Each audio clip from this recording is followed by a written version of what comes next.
어제 오후 서울 송파구의 아파트 단지 주차장에서 벌어졌던 칼부림 사건의 용의자는 31살 한모 씨, 피해자의 남자친구였습니다. 그런 사람이 제일 무서운 존재로 바뀌어버리는 거니까. 근데 이 스토킹 가해자들은 사실 일반적인 사고를 가진 분들이 아니거든요. 저도 이런 얘기를 한 적이 없는 것 같은데. 네.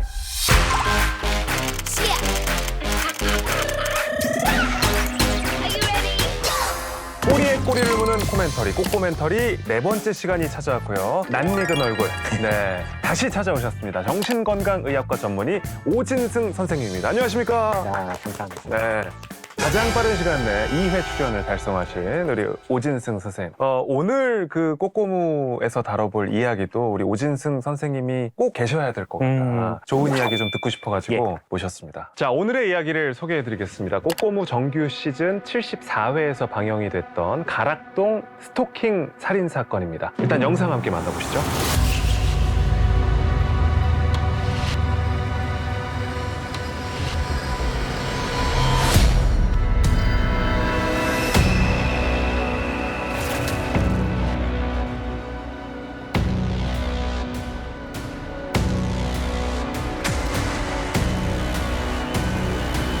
어제 오후 서울 송파구의 아파트 단지 주차장에서 벌어졌던 칼부림 사건의 용의자는 31살 한모 씨, 피해자의 남자친구였습니다.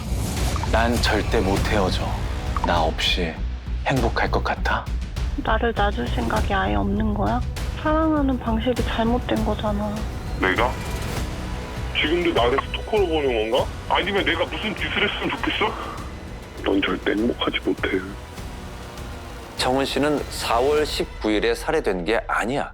스토킹이 시작된 날부터 53일간에 걸쳐서 2달 전. 이루어진 살인이야. 끔찍하다. 진짜 저는 이 방송이 또 특히 기억에 남는 게 그 가해자의 목소리가 나한테 진짜 왜 그래? 왜 이렇게 사람을 피말려? 너 진짜 자극하지 마, 나. 제발이지. 나 아까 니네 집 계단에서 계속 써 있었어.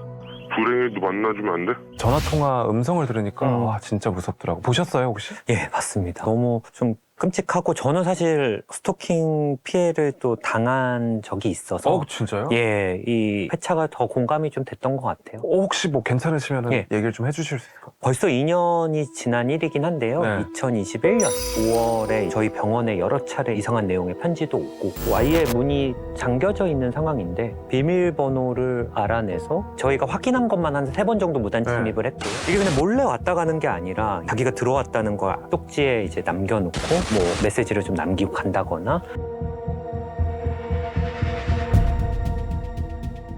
제 번호를 어떻게든 알아내서 문자나 전화통화도 또 하고 이런 일들이 사실은 있었고요. 처음 이제 저는 마주쳤을 때 너무 무서운 거예요. 제가 문 닫고 일을 하고 있는데 삐비비빅 하더니 딱 들어와서 이제 저랑 마주쳤을 때 이제 이 사람이 스토킹을 했다는 걸 인지했고 또 한 번 들어왔을 때 거의 3번째 침입인가 4번째 침입 때 바로 경찰에 전화해서 현장에서 이제 바로 이 사람 신원 확인했고 우리 사자대전 나왔던 이경민 변호사님이 고소장이나 이런 거 제출해가지고 근데 당시가 이제 2021년 5월인가 6월이었거든요. 스토킹 처벌법이 시행 전이어서 건조물 침입이라는 죄가 있더라고요. 네. 무단 침입 이걸로 해서 벌금 200만 원 정도로 일단 결과가 나왔고 그 이후로는 그냥 예, 그 이후에는 그런 일은 어떻게 아는 분이었는데요? 모르는 분이에요. 모르는 분인데 그냥 예, 실제로 뭐 어떤 사적인 관계나 아니면 진료를 해본 적은 없는 분이고 편지 내용도 뭐 꿈에서 제가 어떤 약속을 했으니 그 약속을 지켜라 뭐 이런 내용들이었고 어쨌든 그 시간이 좀 저는 되게 무서웠던 시간이었던 것 같아요. 예, 예. 스토킹 피해를 좀 당하시고 네. 해결이 결국은 됐잖아요. 맞아요. 그 이후에 후유증도 좀 있으셨어요? 당연하죠. 그러니까 저는 항상 병원 문을 닫고 거기서 남은 시간 동안 뭐 혼자 뭐 책도 읽고 일하는 걸 좋아했는데 이제 항상 그 이후로는 직원들과 같이 퇴근하고 그리고 뭐 문을 열 때 이게 저희가 세문이거든요. 이렇게 싹 열면 누가 이렇게 있을 것 같으니까 나한테 덤벼들 수도 있잖아요. 그래서 어떻게 여냐면 요즘도 그러는데 이렇게 문을 이렇게 싹 열고 이렇게 무슨 일이 일어날지 모르니까. 예, 모르니까 방어적이 되는. 방어적으로 되고 지금 사건이 지난 지 2년이 됐는데 이거는 저는 이제 다 회복됐다 생각했는데 주변에 이제 같이 일하는 정신과 의사 후배들이 얘기하더라고요. 형 병원 비밀번호 누를 때 왜 자꾸 이렇게 두리번 거리냐고. 왜 그러냐면 실제로 스토킹 그 가해자가 위에서 보고 있었던 적이 몇 번 있었거든요. 계단 위에서. 너무 무섭다. 음. 와. 근데 그거는 처벌이 안 된다고 그랬어요. 당시에는. 왜 그러냐면 거긴 공용 공간이고 계단은 누구나 갈 수 있으니까 그래서 비밀번호 누를 때마다 이렇게 저도 모르게 아직도 2년이 지났는데도 저는 사실 어떤 신체적인 폭력이나 이런 걸 당하진 않았는데 뭐 더 큰 피해를 입으신 분들은 아마 저보다 뭐 몇 배 이상의 후유증들이 있지 않으실까 더하면은 더했지. 맞습니다. 이보다 예. 덜한 후유증은 없을 것 예, 같아요. 예. 저도 이런 얘기를 한 적이 없는 것 같은데 예. 저는 이제 신입사원 때 예. 얘기를 들었어요. 그러니까 회사 직원들로부터 네. SBS에 전화를 하면 번호 연결해 주시고 예. 그 부서에 어떤 계신 분이 제가 남자친구라고 얘기를 했다 뭐 이런 얘기를 듣고 연락이 와 문자로 전화랑 막 만나고 싶다 뭐 막 이런 연락이 와가지고 연락을 그냥 무시했죠. 2층에서 스튜디오에서 일할 때 딱 하고 이렇게 나왔는데 어떤 여자분이 앞에 서 있는 거예요. 스튜디오 앞에. 그래서 조정식 씨시죠? 뭐 공간혁신팀 뭐 누군데 잠깐 얘기 좀 하시죠. 그래서 저는 신입사원이니까 뭐 다 회사고 뭐 사람들 있으니까 로비로 이렇게 같이 내려가는데 그분이 이제 종이백을 들고 있었거든요. 거기서 뭐가 나올지 좀 무서운 거예요. 그래서 제가 좀 멀찌감치 좀 먼저 이렇게 내려가가지고 얘기를 했는데 그분이 제 번호를 알려고 여기에 취업을 했어요. 취업을 해가지고 이제 저한테 그래서 그 번호로 계속 연락을 하고 그 팀에서 이제 제가 남자친구라고 이렇게 말을 하고 이러니까 좀 이상하다 해가지고 그날 이제 해고를 당하시고 회사에 들어오는 게 마지막이니까 그날 스튜디오 앞으로 찾아오셨던 거예요. 뭐를 요구해? 사귀자. 그럼 친구로 지내자. 뭐 막 이런 식으로 하면서 좀 횡설수설을 많이 하셨어요. 내가 사실은 연예부 기자인데 정식 씨는 이제 신입 아나운서니까 우리가 함께하면 키워주겠다. 뭐 막 약간 이런 식으로 뭐 이상한 말씀을 계속 하셔가지고 그러다가 이제 저희 아나운서 팀에는 스토킹 사건이 많아요. 남자 아나운서, 여자 아나운서 가릴 거 없이 그래서 저희 A4 용지에다가 이렇게 이 번호 받지 말라고 또 이렇게 저는 뭐 많이 그렇게 피해를 당하지는 않았는데도 이 에피소드를 보는데 남의 일 같지가 않고 맞아요. 이게 정말 벗어나기가 되게 어렵고 이 사람의 집착이라는 게 진짜 무서운 거잖아요. 맞아요. 이게 스토킹 피해라는 게 뭐 말해 뭐해겠지만 정신 건강에 정말 해롭죠. 그렇죠. 불안, 두려움 뭐 이런 것뿐만 아니라 온갖 부정적인 감정은 다 느끼신다고 보면 돼요. 또 한편으로는 약간 스스로 죄책감이나 자책을 하기도 해요. 내가 뭐 잘못했나? 내가 뭐 잘해준 게 문제인가? 저 같은 경우는 이제 뭐 평범한 의사였으면 이런 일이 없었을 거다 이런 생각을 한 거예요. 한 번도 그런 생각 한 적이 없는데 유튜브를 시작한 거에 괜히 했나? 너무 내가 속된 말로 좀 나댔나? 막 이런 생각도 좀 들고. 딱 그 표현이 맞지 않을까요? 피가 말린다는 표현 쓰잖아요. 예, 피가 네. 말리는. 방송을 보면서 저도 궁금한 점들이 좀 많이 있었는데요. 그래서 여쭤보려고 영상을 먼저 좀 준비했습니다. 함께 먼저 보시죠. 단순히 문자나 전화만 한 게 아니야. 잠실대교 위로 올라가서 한가운데 차를 정차해 두고 거기서 이제 문을 잠근 채로 협박을 한 거죠. 전에 만나던 여자도 너처럼 나 버렸거든? 내가 어떻게 했는지 알아? 그 여자랑 가족들까지 싹 다 죽여버리려고 했는데 아쉽게 실패했어. 그냥 다리만 부러뜨렸어. 근데 이번엔 실패하지 않을 거야. 나하고 헤어지면 너하고 네 가족 전부 다 죽여버릴 거야. 정은 씨의 일상이 완전히 무너진 거야. 이런 상황에서 한 씨의 전화는 계속 걸려와. 이거 어떻게 해야 될까? 이거 봐도? 말아.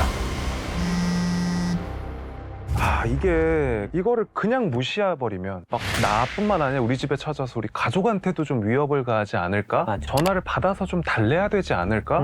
아닌데? 전화를 받아서 이렇게 하면은 좀 어떻게 받아주는 것처럼 이렇게 방향이 흘러서 계속 이게 이렇게 이어지지 않을까? 저 같아도 정말 고민이 될 것 같은데 어떻게 해야 될까요? 단호하게 거절의 표시를 밝힌 다음이라면 안 받는 게 맞기는 한데요.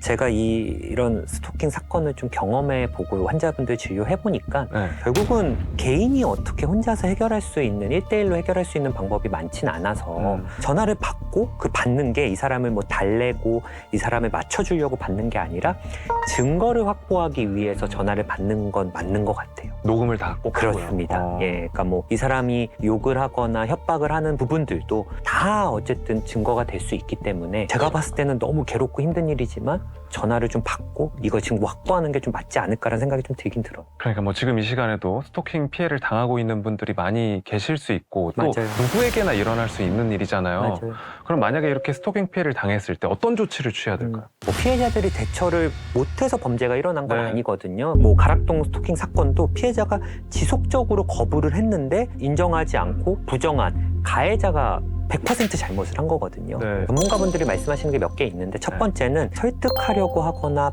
만나려고 하지 말고 단호하게 끊어내라. 이게 사실 피해자 입장에서는 자기식으로 생각을 할 수 있거든요. 아, 이 사람이 왜 이러지? 뭐 이럴 이유가 있지 않을까? 만나서 좀 얘기해보고 풀어보면 오해가 풀려서 이제 안 그러지 않을까? 근데 이 스토킹 가해자들은 사실 일반적인 사고를 가진 분들이 아니거든요. 상대방을 좀 지배하고 통제하려는 욕구가 좀 소유물 같이 생각하려고 하는 부분들이 내 거다. 예. 그래서 좀 그 사람의 어떤 마음을 자꾸 생각하고 헤아리고 맞추려고 하기보다는 일단은 나는 너무 힘들고 괴로운 거잖아요. 그러니까 좀 딱딱 끊어내시는 게 되게 중요하다고 봐요. 근데 전화 안 받고 그럼 집으로 찾아올까 봐. 그게 사실 무섭고. 그게 좀 무섭지 않아요? 피해자 입장에서는. 그러니까 전화를 받게 되는 게 아닐까 맞아요. 싶어요. 그래서 이제 또 두 번째가 주변 사람들한테 알리는 게 너 뭐 가족들한테 가만 안 둘 거야, 누구 가만 안 둘 거야 막 이렇게 얘기를 하니까 이제 혼자서 끙끙 앓면서 이걸 어떻게 해결하려고 하는데 이 스토킹 피해자분들은 본인이 잘못한 게 아니에요. 가해자가 이상한 행동을 하는 거고 그 사람들이 범죄를 저지르는 거지. 이 상황을 막 부끄러워하고 뭐 수치스러워하시고 미안해할 필요 없이 자기가 좀 중요하게 생각하는 사람들 이 사실을 좀 충분히 알리고 혼자서 해결하려고 하지 말고 같이 이 상황을 좀 해결하려고 좀 머리를 모으는 게 좀 굉장히 중요할 것 같고요. 그리고 세 번째가 폭력 증거를 수집하는 거예요. 메시지나 이런 거 보면 너무 무서운 내용 막 이런 거 오니까 보기 싫어서 막 톡방을 나가거나 맞아. 그래. 메시지를 삭제하거나 이러실 수가 있거든요. 그거 보면 너무 끔찍하고 이러니까. 그러면 사실은 이 증거가 다 사라지는 무조건 캡처하고. 예, 통화도 무조건 녹음하고 그런 증거 기록 확보하는 게 더 중요하고 정말 이거는 공권력의 도움을 받아야 됩니다. 경찰에 신고를 꼭 하시고 본인의 안전을 최우선적으로 생각하시는 게 일단은 제일 중요하다고 생각해요. 아까 뭐 살짝 말씀하셨지만 예. 이런 스토킹은 끔찍한 범죄인데 이 스토킹 관련법이 생긴 지 이제 채 2년도 되지 않았다고요. 맞아.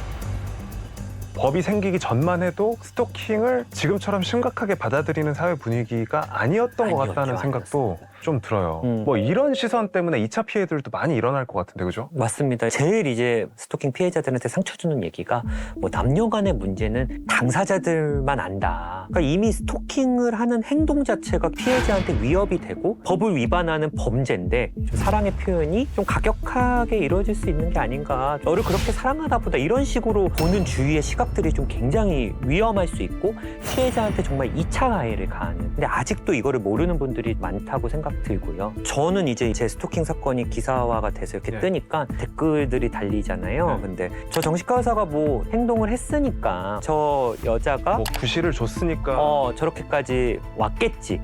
정신과 의사 부럽다. 뭐 자기는 뭐 여자들이 저렇게 찾아오면 너무 좋겠다. 뭐 이런 류의 어떤 진짜 수준이야. 예, 그런 댓글들이 좀 자꾸 보게 되고 한 번 보고 저도 이제 기사 댓글 보지 말아야지 하는데도 자꾸 그런 댓글들이 좀 생각이 나니까 힘들더라고요. 더 움츠리게 되고 주변에서 누가 야 기사 봤어 많이 힘들지? 근데 뭐 아는 사람이야? 환자야? 저를 걱정해서 하는 말인 줄 아는데 그 얘기가 되게 예민하게 받아들여지고 그러니까. 그러면 이제 주변 사람들이 스토킹 피해자들한테 어떻게 도움을 주면 제일 좋을까요? 뭐 자꾸 너무 상황에 대해서 물어볼 필요는 없을 것 같고 오히려 그때 뭐 그 메신저 선물하기로 호신용품 보내주는 친구들이 몇 명 있었어요. 뭐 삼단봉이라던가 이런 것들 보내주는 게 더 고맙고 변호사 친구가 내가 변호해줄게 그런 어떤 실질적인 도움 주는 것도 되게 좋았거든요. 너네 집에 갈게. 같이 있자. 같이 있자. 아니면 뭐 힘들지 뭐 필요하면 연락해. 내가 언제든 갈게. 밥 한번 먹자. 이런 어떤 도움들 같이 있어주겠다는 그런 위로나 격려가 큰 도움이 되고 저는 30대 후반에 경찰 조사를 받는데도 쉽지 않더라고요. 여건이 되신다면 변호사님을 선임해서 같이 가시는 게 너무 좋을 것 같아요. 그래서 진짜 뭐 변호사 비용을 좀 보태주신다거나 주변에서. 그런 것들이 사실은 너무 좋지 않을까라는 이게 생각이 사실 들어요. 제일 좋은 도움이죠. 맞아요. 예. 그 이 사건의 경우도 그렇고 데이트 폭력에서부터 시작이 된 거잖아요. 맞아요. 그런데 이 행복한 시간은 오래 가지를 못했어. 어디야? 왜 이렇게 시끄러워? 지금 회사 동료들이랑 있어. 동료 누구? 남자도 있어? 왜 만난다는 얘기 안 했어? 사사건건 확인하고 통제하기 시작해. 별일 아닌데 무섭게 화를 내기도 해.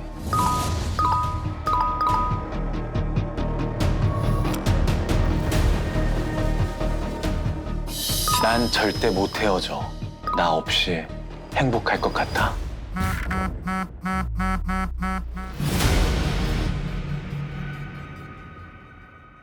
이 데이트 폭력이라는 게 정확히 어떤 건가? 데이트 폭력은 교제하고 있는 연인들 사이에서 뭐 언어적, 신체적, 그리고 성적 폭력까지를 다 좀 포함하는 개념이거든요. 네. 그래서 뭐 일단 직접적인 폭력을 휘두르는 건 당연히 데이트 폭력이지만 위협을 하거나 협박을 한다거나 그게 꼭 신체적인 게 아니라 말로써도 그렇게 언어 하고 폭력. 이 사람의 일거수일투족을 감시하고 통제하려고 하고 또 어떤 현금을 자꾸 갈취한다거나 경제적인 부분도 사실은 데이트 폭력으로도 있어요. 스마트폰을 좀 강제로 좀 보려고 한다거나 되게 범위가 넓습니다. 옛날에는 그냥 싸울 때 여자친구가 그냥 집착을 해요. 남자친구가 집착을 해 하고선 그냥 넘기는 경우들도 많은 문제였거든요. 맞아요.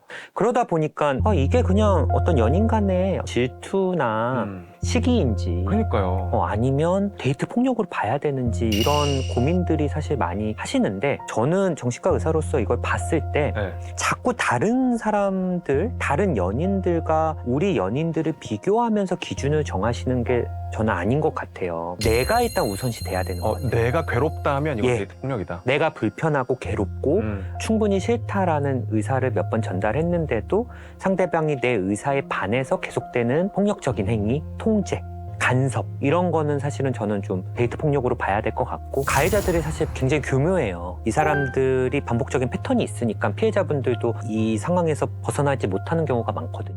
일단은 폭력을 휘두르거나 뭐 협박을 해요. 그럼 가해자는 바로 사과를 합니다. 사과를 할 때 내가 너를 사랑해서 이랬다 아니면 순간적으로 화가 나서 이랬다 나 원래 그런 사람 아닌 거 알잖아 그리고 막 이제 안 그러겠다 재발 방지 약속하면서 너무 잘해줍니다. 그러면 피해자는 또 한번 믿어주고 하지만 또 이제 이런 게 반복되고 정말 이게 이런 패턴이에요. 이 피해자가 처음에는 이 폭력이 굉장히 낯설고 너무 무섭고 비상식적이라는 거를 처음에는 아는데 이게 반복이 되다 보면 자신도 모르게 이 행동에 익숙해지고 그래 내가 이렇게 했으니까 이 사람이 폭력을 했지 그러면서 자기 잘못을 자꾸 찾게 되면서 가해자의 행위에 나도 모르게 납득하게 되는 가스라이팅을 내가 당하게 되는 거예요. 맞을만 했다. 뭐 이렇게까지 생각이 맞습니다. 예.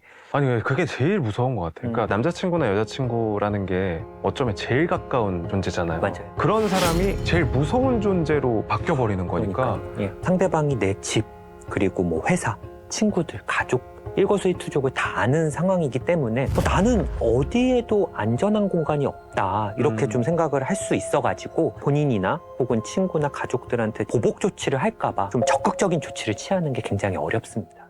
데이트 폭력이든 스토킹이든 피해자들은 엄청난 고통에 시달리는데 가해자들이 그럴 때 하는 말들이 놀랍도록 똑같잖아요.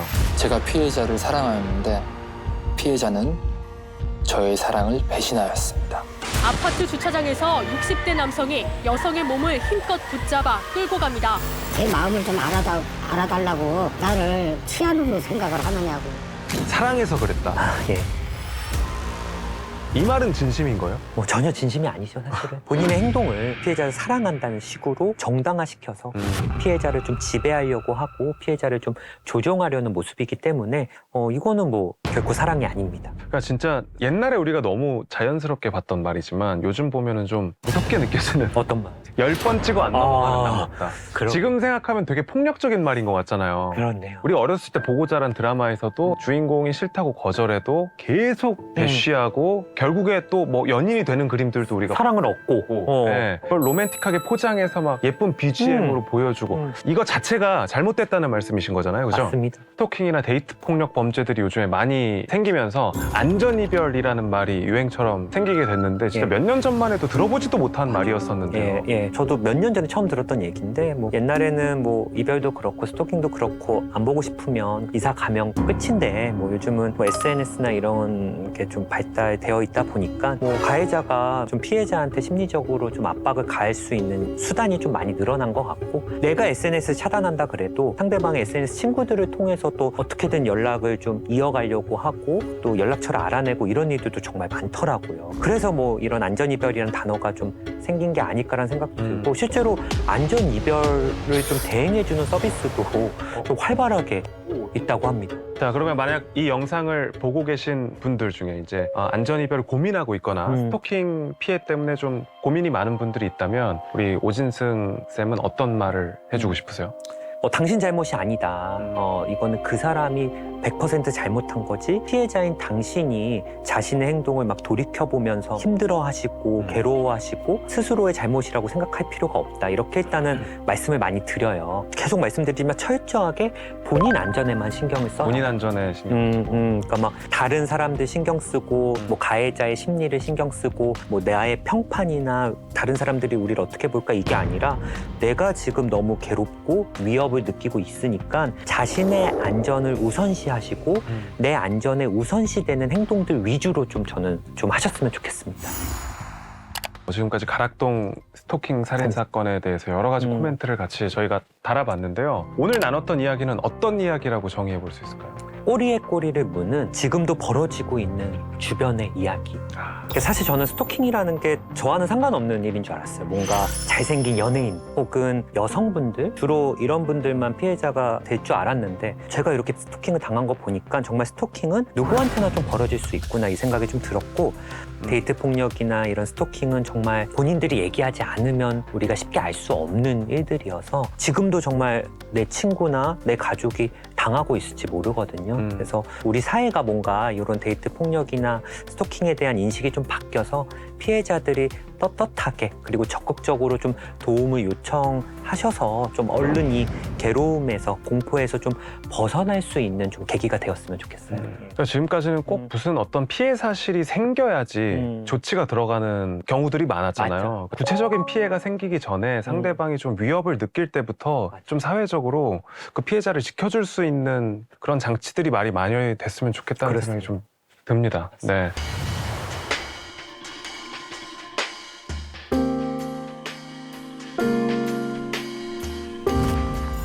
지난해 9월 신당역에서 발생한 살인 사건도 직장 동료를 스토킹하면서 시작된 사건이야. 피해자가 합의 없이 처벌을 원하자 앙심을 품고 찾아가서 살해했어.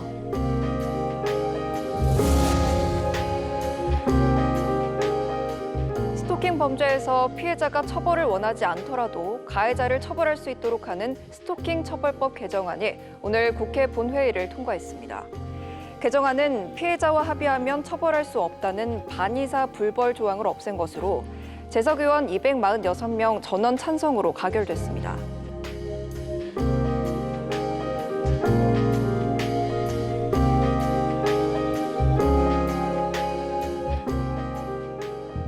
다음 꼬꼬멘터리에 또 오진승 쌤과 같이 할 날을 또 기약하면서 더 궁금한 코멘트로 저희는 찾아오도록 하겠습니다. 오늘 함께해 주셔서 감사합니다. 고맙습니다. 고맙습니다.